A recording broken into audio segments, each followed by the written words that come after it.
इस महीने या फिर कहें जून के महीने में सबसे ज़्यादा बेरोजगारी भारत में सामने आई है।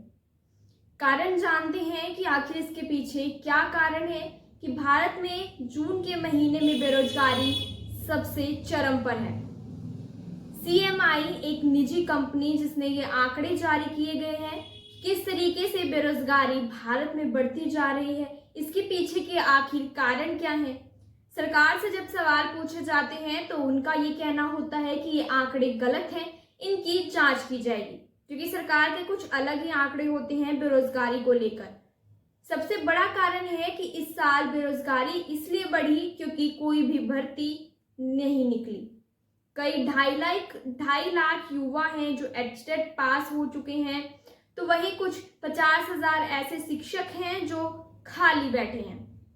50,000 जो शिक्षक खाली बैठे हैं, उन्होंने जब प्रदर्शन किया उसके बाद उनकी नौकरी के लिए रजिस्ट्रेशन खोले गए, और जो पद खाली पड़े हैं उनको दूसरे राज्यों के, हरियाणा की अगर हम बात करें तो उनमें दूसरे राज्यों के जो रिटायर्ड कर्मचारी हैं उनको नियुक्त कर दिया जाता है, जिसकी वजह से अब 19 साल का दूसरा युवा इस वक्त हरियाणा में बेरोजगार है। ये मैं बात हरियाणा की कर रही हूँ। अब आंकड़ों की बात कर लेते हैं, आखिर जून में कितनी बेरोजगारी बढ़ी है और मई में कितनी थी और उसके बाद जून में बढ़ोतरी कितनी हुई है।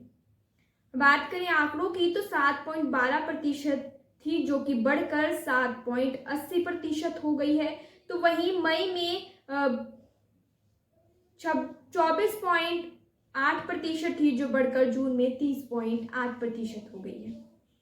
ये बेरोजगारी का आंकड़ा है, किस तरीके से बेरोजगारी हरियाणा में बढ़ती जा रही है और सरकार क्या कर रही है। सरकार इनके जवाबों के इन सवालों के जवाब देने की बजाय इन आंकड़ों को ही गलत बता रही है। अब इसके बाद भर्ती एक सबसे बड़ा कारण है बेरोजगारी बढ़ने का। वहीं दूसरा है कि वैश्विक स्तर पर निजी क्षेत्रों में भी कहीं ना कहीं अब रोजगार में कमी आ रही है, क्योंकि पिछले साल कई युवाओं को अपने 6 महीने में कई युवा जो है अपना रोजगार से उन्हें लोगों को हटा दिया गया है निजी कंपनियों द्वारा, जिसका कारण है रूस यूक्रेन युद्ध।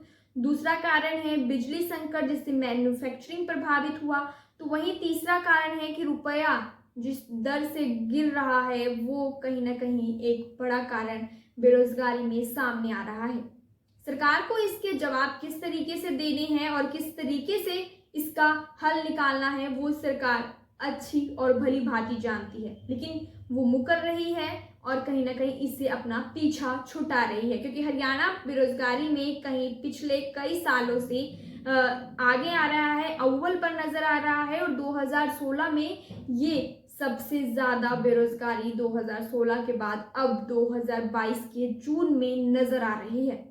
युवाओं के लिए कहीं ना कहीं एक बहुत बड़ी बात है कि इस तरीके से बेरोजगारी बढ़ रही है। बच्चे परीक्षा देते हैं, उनके रद्द हो जाते हैं या फिर लीक हो जाते हैं, परीक्षाएं सही तरीके से आयोजित नहीं हो पा रही हैं। ये भी एक ना कहीं सरकार पर सवाल खड़ा होता है।